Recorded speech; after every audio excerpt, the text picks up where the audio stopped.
오늘은 계속해서 마태복음 5장 33절에서 37절 말씀을 가지고 맹세하지 말라는 제목으로 말씀을 나누고자 합니다. 어떤 곳에 오리들만 사는 나라가 있었습니다. 어느 일요일 아침에 모든 오리들은 옷을 잘 차려입고 교회에 가서 뒤뚱거리며 예배당 뒷자리에 예배당의 자리에 웅크리고 앉았습니다. 오리 목사가 강단에 서서 오리 성경을 펴들고 읽기 시작했습니다. 오리들아, 너희는 날개가 있고 그 날개로 독수리처럼 날 수 있다. 너희는 장궁을 향해 높이 솟아오를 수 있다. 날개를 사용하라. 모든 오리 성도들은 에이멘 하고 화답했습니다. 그리고 예배가 끝나고 오리들은 여전히 뒤뚱거리면서 걸어서 집에 갔습니다. 오리 목사도 그 뒤뚱거리면서 걸어가는 뒷모습을 보고 자기도 역시 뒤뚱거리며 걸어가면서 생각을 했습니다. 이 모두가 들어도 지키지도 못하고 자신도 지키지 못하는 그 말씀을 듣고 고민하다가 오리 목사는 독수리같이라는 단어를 빼기로 했습니다. 독수리같이만 빼면은 문제가 없겠다. 독수리같이를 빼고, 너희들은 날개가 있고 그 날개로 날 수 있다. 그 다음에 또 보니까 솟아오른다라는 말을, 영어로 soar라는 단어를 빼고서 대신 fly로 바꿔놨습니다. 그래서 그 다음 주에 설교에서 이 말씀을 가지고 설교를 하기 시작했습니다. 어떻게 하면 날 수 있는가에 대해서 설교를 하기 시작했는데, 오리 목사는 난다는 정의를 새롭게 했는데, 날개를 써서 두 발을 동시에 해서 땅에 떼기만 하면 나는 것이다. 이렇게 아주 테크니컬한 정의를 했습니다. 그리고서는 세 걸음 걷고 날개짓을 해서 한번 두 발을 땅에 떼면 나는 것이지만 네 걸음 이상 걷고 날개짓을 해서 땅에서 발을 떼면 걷는 것이다. 그러므로 사랑하는 오리 여러분, 최소한 세 걸음에 한 번씩은 날개짓에서 발을 땅에서 떼서 나는 여러분 되시기를 바랍니다. 이렇게 오리 목사는 설교를 마쳤습니다. 이 이야기는 소렌 키에르케가드라는 라는 덴마크 학자가 한 이야기를 제가 다시 쓴 것입니다. 상당 부분을 고쳐서 다시 썼는데요, 오늘 성경 말씀에 맞게 고쳐 쓴 것입니다. 이 이야기는 성경을 왜 배우고 성경 말씀을 어떻게 대해야 하는지를 다시 한번 생각하게 해줍니다. 성경은 똑똑해지려고 배우는 것이 아니고요, 또 지식을 많이 얻으려고 배우는 것도 아닙니다. 성경 말씀을 배우는 목적은 걸어다니기만 하는 오리를 날아다니게 하려고 하는 것과 같은 삶의 변화를 주기 위해서 성경 말씀을 우리가 배우는 겁니다. 그런데 제가 예수님 당시에 시대적인 상황이나 역사적 배경 같은 것을 자주 말하는데, 지식을 주려고 한다라고 생각하면 큰 오해입니다. 그것은 지식을 주려고 하는 것이 아니고 그 당시의 상황과 그 말씀의 뜻이 무엇인지를 정확히 알게 하기 위해서 제가 드리는 것입니다. 그런데 거기에서 새로운 것을 오늘 배웠다, 신기한 말씀 들었다 하고 지적인 호기심만 만족하고 그냥 끝난다면 그것은 하나님 말씀이 아닙니다. 하나님 말씀은 지적인 놀이를 위해서 하는 것이 아닙니다. 들을 때는 아멘 하고 날아볼 생각도 않고 계속 뒤뚱거리고 걸어가는 오리처럼 산다면 우리는 그 말씀이 아무 의미 없는 말씀입니다. 하나님의 말씀의 본래의 뜻을 생각해 보지 않고 자기들이 지킬 수 없다고 해서 자기들이 그 말씀을 고쳐 해석해서 자기들 마음대로 해석하는 것도 역시 잘못된 것입니다. 예수님 당시에 율법학자들은, 또 바리새인들은 마치 오리 목사와 오리 성도들과 같은 사람들이었습니다.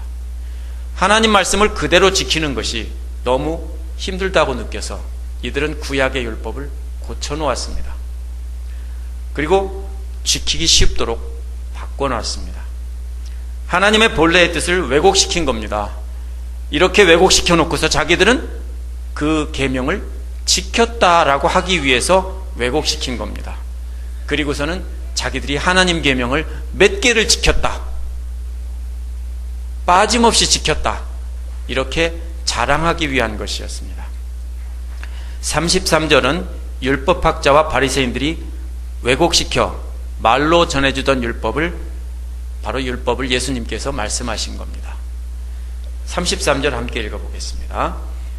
옛사람들에게 말하기를 너는 거짓 맹세를 하지 말아야 하고 내가 맹세한 것은 그대로 주님께 지켜야 한다 한 것을 너희는 또한 들었다.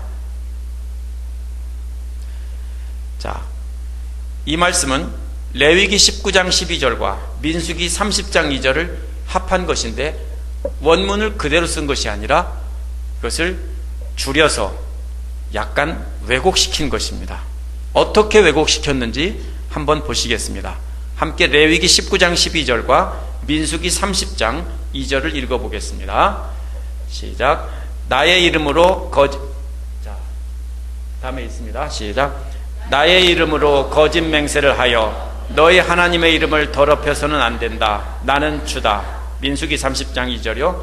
남자나 납주에게 서원하였거나 맹세하여 스스로 자제하기를 서약하였으면 그는 자기가 한 말을 어겨서는 안 된다. 그는 입으로 한 말을 다 지켜야 한다. 이 두 말을, 두 구절을 합쳐서 인용한 것이 오늘 본문에서 33절의 말씀입니다. 핵심이 뭔지 압니까? 거짓말 하지 말고 약속을 꼭 지키라는 것이 원래 말씀의 핵심인데, 이들은 어떻게 가르쳤냐면은 남을 속이는 것이 문제가 아니라 하나님의 이름을 부르는 것이 문제라고 말씀을 바꿔놨습니다. 그래서 주님 앞에 서원한 것은 지켜라 하는 말씀으로 고쳐놨습니다. 그러면 주님 앞에 서원하지만 않았으면 상관없다, 이렇게 가르친 겁니다. 자, 아주 교묘하게 말씀을 건드리지 않고 이렇게 가르쳤습니다. 자, 저들은 어떻게 하면 하나님을 모독하지 않고 맹세를 할까? 정교한 세부 규칙을 만들었습니다. 저들이 만든 세부 시행 규칙 일부를 마태복음 23장 16절에서 22절에서 볼 수 있습니다. 자, 16절에서 22절을 함께 보겠습니다. 함께 읽겠습니다. 눈먼 인도자들아, 너희에게 화가 있다. 너희는 말하기를 누구든지 성전을 두고 맹세하면 아무래도 좋으나 누구든지 성전에 금을 두고 맹세하면 지켜야 한다고 한다. 어리석고 눈먼 자들아, 어느 것이 더 중하냐? 금이냐? 그 금을 거룩하게 하는 성전이냐? 또 너희는 말하기를 누구든지 제단을 두고 맹세하면 아무래도 좋으나 누구든지 그 제단 위에 놓여있는 제물을 두고 맹세하면 지켜야 한다고 한다. 눈먼 자들아, 어느 것이 중하냐? 제물이냐? 그 제물을 거룩하게 하는 제단이냐? 제단을 두고 맹세하는 사람은 그 제단과 그 위에 있는 모든 것을 두고 맹세하는 것이요, 성전을 두고 맹세하는 사람은 성전과 그 안에 계신 분을 두고 맹세하는 것이다. 또 하늘을 두고 맹세하는 사람은 하나님의 보좌와 그 보좌에 앉아 계신 분을 두고 맹세하는 것이다. 바로 그 뒤에 23절에 보면 눈먼 인도자와 자들이 누구냐 하는 것을 분명하게 말하고 있습니다. 율법학자와 바리새인들이라고 23장 23절에서 말씀하고 있습니다. 자, 하나님께서는 맹세한 것을 꼭 지키라고 했는데 이들은 어떻게 하면 안 지킬까 하는 것을 연구를 했습니다. 그리고 어떻게 하면 하나님을 모독하지 않고 거짓 맹세를 할까, 이것을 연구를 했습니다. 그래서 성전을 두고 맹세한 것은 괜찮다, 안 지켜도 된다, 이 말입니다. 그래서 내가 이 성전을 두고 맹세하기를 내가 이렇게 하겠다 해놓고 나중에 안 지켜도 노 프라블럼입니다. 그런데 성전에 금을 두고 맹세하면 안 된다. 금이 더 귀하니까, 하나님에게 드려진 금이니까 안 된다, 이런 말입니다. 또 뭡니까? 제단 자체를 놓고 맹세한 것까지는 괜찮다. 내가 이 제단을 놓고 맹세하는데, 그런데 제단 위에 놓여진 제물은 하나님께 드린 거기 때문에 그렇게 하면 안 된다. 이것이 바리새인들이 가르친 율법입니다. 무슨 뜻입니까? 어떻게 하면 책임 회피를 할까? 본래 하나님의 말뜻은 뭡니까? 구약의 말씀은 뭡니까? 남을 속이지 말며 말로 약속한 것은 반드시 지켜야 한다는 것이 핵심입니다. 그런데 뭐라고 합니까? 저들은 어떻게 하면 속이고 어떻게 하면 책임 회피를 할 수 있을까? 연구하고 율법에 빠져나갈 구멍을 찾은 것입니다. 오늘 본문인 23장 20에서 22절 지금 읽은 말씀은 오늘 본문인 55장 34, 36과 똑같은 맥락에서 하고 있는 말씀입니다. 자, 34에서 36절의 핵심 내용은 뭡니까? 예수님 말씀은 아예 맹세하지 말아라. 이것이 핵심입니다. 아예 맹세하지 마라. 개역성경에는 도무지 맹세하지 마라 이렇게 되어 있습니다. 무엇을 놓고 맹세해도 다 하나님을 모독하는 것이다. 왜냐하면 온 세상 모든 것이 다 하나님 것이기 때문에 뭐든지 다 무엇을 걸고 맹세해도 다 하나님께 맹세하는 것이다. 이런 말입니다. 그러므로 도무지 맹세하지 말아라 하는 겁니다. 왜 맹세하지 말라고 하는 겁니까? 원래 하나님께서 주신 맹세에 관한 율법은 뭡니까? 우리는 반드시 약속을 지켜야 되고 우리는 반드시 말씀의 사람이 되어야 한다는 것입니다. 그러므로 맹세는 필요 없다라는 겁니다. 맹세하지 않아도 크리스찬들은 뭡니까? 말로 한 약속을 반드시 지켜야 된다는 거예요. 자, 말로 하기만 하면은 분명히 지킨다는 것을 보여준다면 구태여 맹세가 왜 필요하냐 하는 겁니다. 하나님의 백성은 맹세를 하지 않았어도 한 약속은 반드시 지켜야 한다는 것이 핵심이지 무엇을 걸고 맹세했느냐가 핵심이 아니에요. 사람들이 왜 맹세를 해요? 보통 때 거짓말을 하도 많이 하고 말로만 하고 행동으로 하지 않았기 때문에 맹세를 하는 겁니다. 사람들이 말로 한 것은 불신하니까 더 강한 말로 맹세하면서 자기 말을 믿어달라고 하는 겁니다. 하지만 이러한 맹세는 결국 부정직하고 속이는 것입니다. 한번 생각해 보십시다. 한국 사람들이 하는 맹세에 어떤 것이 있습니까? 제가 초등학교 다닐 때 우리 친구들이 흔히 쓰던 말을 해놓고 내 말이 거짓말이면 내 목을 따라 이런 말을 했습니다. 조금 커서 중학교 다닐 때는 말을 바꿨습니다. 뭐라고 했는지 압니까? 내 말이 거짓말이면 내가 성을 갈겠다. 이런 말 한국말 사람 잘 쓰죠. 그리고 청년 시절에는 뭐라고 했냐면 사자성구를 써서 1구2원이면 이부지자다. 이렇게 말을 했습니다. 자, 여러분이 많이 쓰는 맹세는 무엇이었습니까? 내 손에 장을 지진다. 뭡니까? 다 거짓말할 때 쓰는 말입니다. 그렇죠? 내 말을 꼭 믿어달라 하는데 실제로 보면 그것이 뭡니까? 대부분 거짓말일 때 거짓말을 많이 하는 사람이 하는 말입니다. 자, 제가 초등학교 때 했던 맹세는 목숨을 걸고 맹세했다면 제가 조금 커서 한 나머지 두 맹세는 가문의 명예를 걸고 한 맹세입니다. 그 뜻을 가만히 생각해 보니까 한국인으로서 이보다 더 강한 맹세는 없다라고 생각이 됩니다. 유난히 혈통과 가문을 중시하고 모두가 양반이라고 하는 이 한국 사람들의 생각에서 최고 강한 맹세는 바로 가문의 명예를 걸고 부모의 명예를 걸고 하는 맹세가 가장 강한 표현입니다.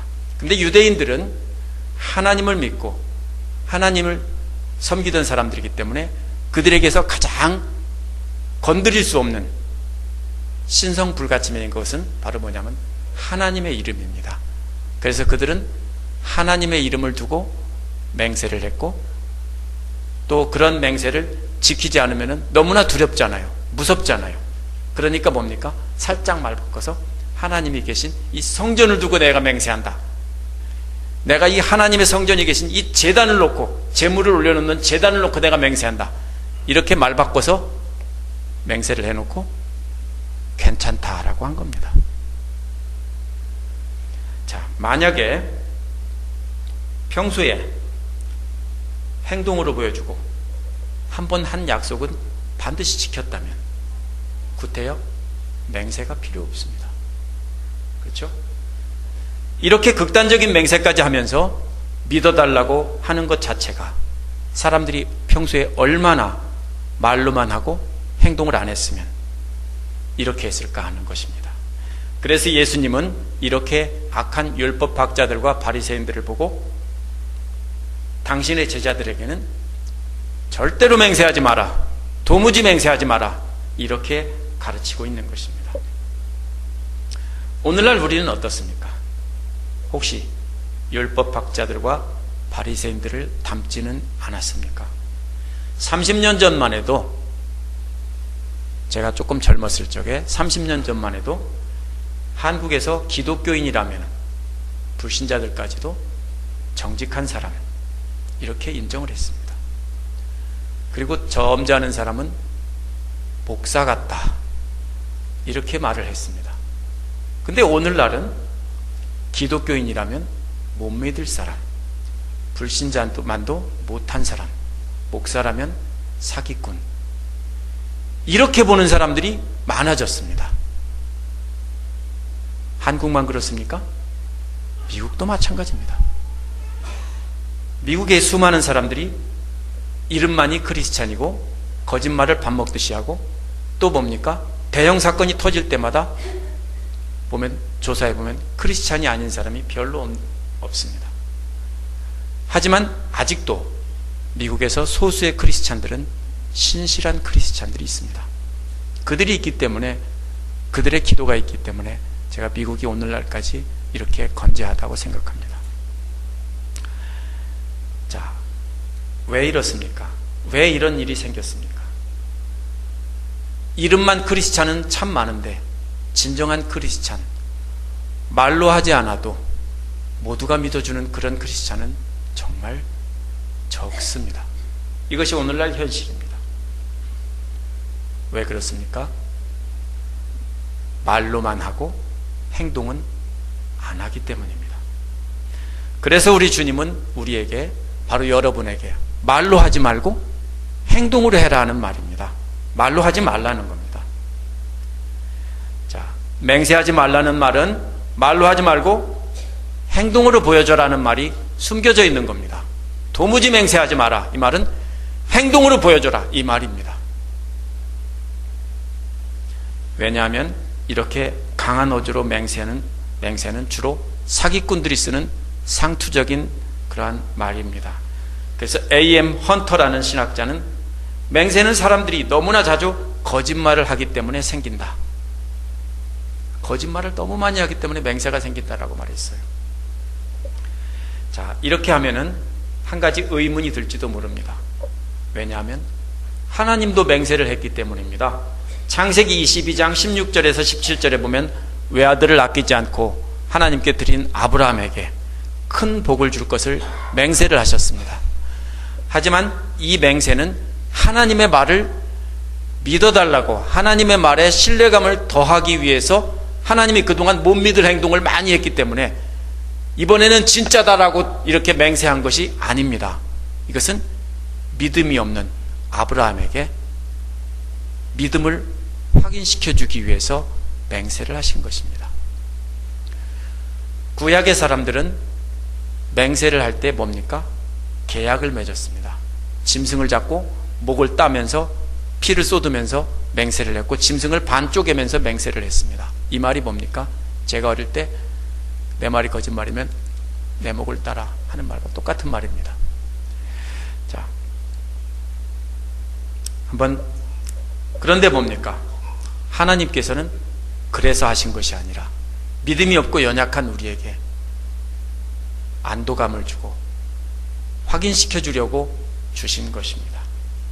그래서 민수기 23장 19절에 하나님은 인생이 아니시니 시건치 않으시고 인자가 아니시니 후회가 없으시도다. 어찌 그 말씀하신 바를 행치 않으시며 하신 말씀을 실행치 않으시랴. 이렇게 말씀하셨습니다. 하나님은 말씀하신 것을 반드시 실행하십니다. 맹세는 사악한 인간들이 자신들의 거짓말을 감추려고 하는 것입니다. 베드로도 마태복음 26장 72에서 74절에 보면 예수님을 모른다고 거짓말을 할 때 맹세를 했습니다. 맹세를 하면서 모른다라고 했습니다.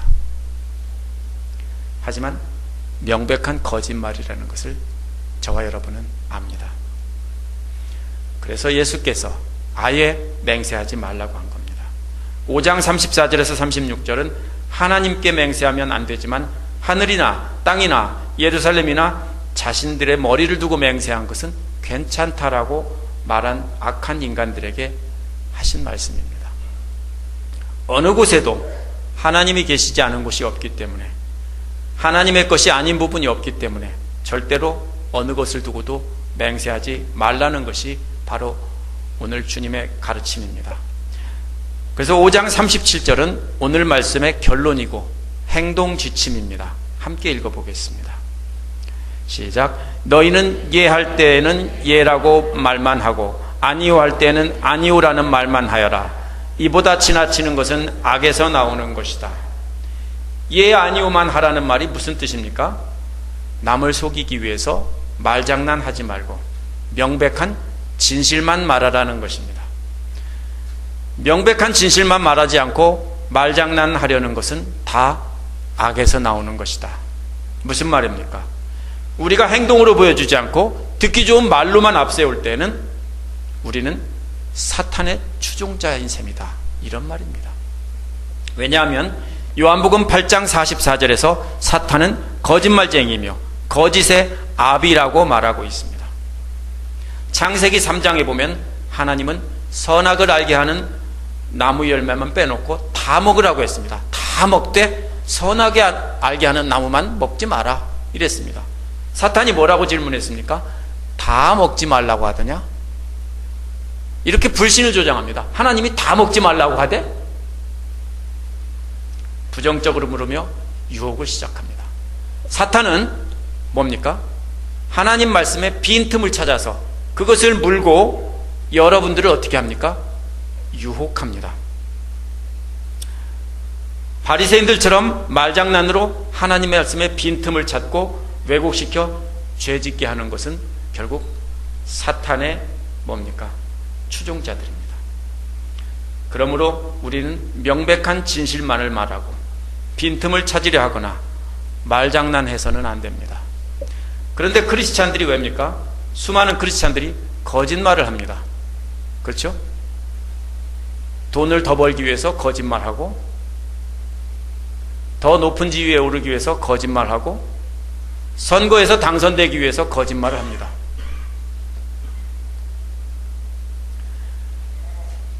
예수님의 가르침이 뜻하는 것은 정확한 진실만 말하고 그 밖의 모든 것은 말로 하지 말고 행동으로 하라는 겁니다. 요한복음 13장에서도 보면 예수님은 제자들에게 내가 너희를 얼마나 사랑하는지 아느냐? 말로 립 서비스 하지 않았습니다. 뭐라고 했습니까?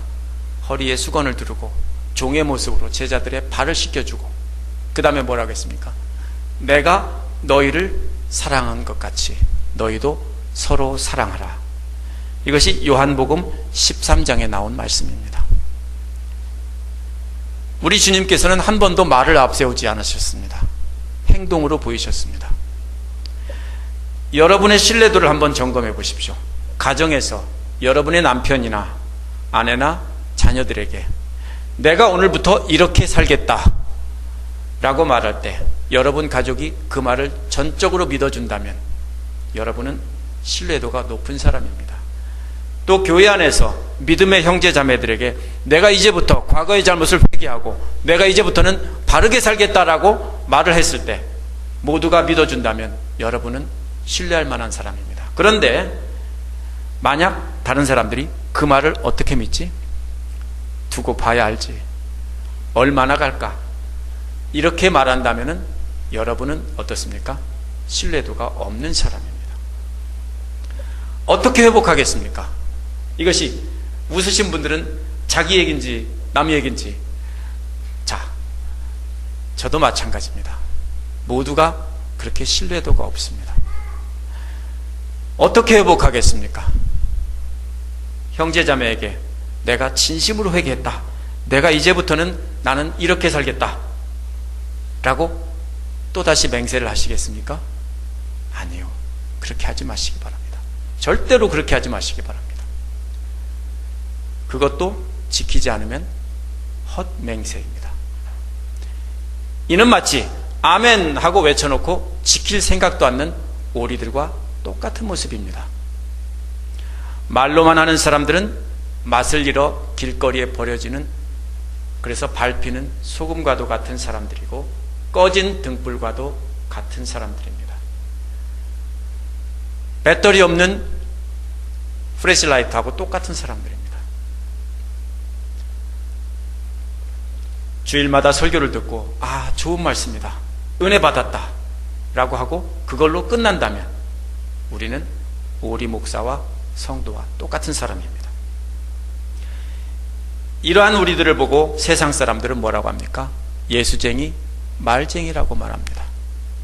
무슨 뜻입니까? 말은 번드르르하게 잘하는데 행동이 없고 실천이 없다라는 말입니다. 이중인격자라는 말입니다. 그러므로 그 말씀을 듣고 마음에 감동이 생기면 말로 떠들지 마시기 바랍니다. 조용히 행동으로 실천하시기 바랍니다. 이것이 주님의 가르침입니다. 그러면 얼마 지나지 않아서 사람들이 여러분 모습을 보고 저 사람 참 변했어, 저 사람 참 예수 믿더니 새 사람 되었네, 이렇게 말할 겁니다. 그리고 여러분을 신뢰할 겁니다. 믿어주세요, 제발 좀 믿어주세요, 내 목숨을 걸고, 이렇게 말해서 되는 일이 아닙니다. 정치가들은 동서양을 막론하고 거짓말과 헛맹세를 남발하여 인기를 끌어 당선이 되려고 합니다. 그런데 지미 카터 대통령이 선거 공약이 거짓말하지 않고 정직하게 하겠다라는 말을 했는데 가장 인기 없는 대통령 중에 하나였다고 합니다. 왜냐하면 무능한 대통령. 왜 그런가 하면 거짓말 안 하고 바르게 하려고 노력하다 보니까 걸리는 게 너무 많고 안 되는 게 너무 많은 겁니다. 그렇지만 은퇴하고 그가 전 세계를 돌아다니면서 뭐를 합니까? 말로 실천하면서 헤비타트 운동하고 이렇게 하면서 오늘날 많은 사람에게 존경받는 그런 대통령입니다. 자, 정치인들은 여러 차례 거짓말을 하고 계속 거짓말을 하고 말로 사람들을 선동해서 뭡니까? 당선이 되면 능력 있다라고 말.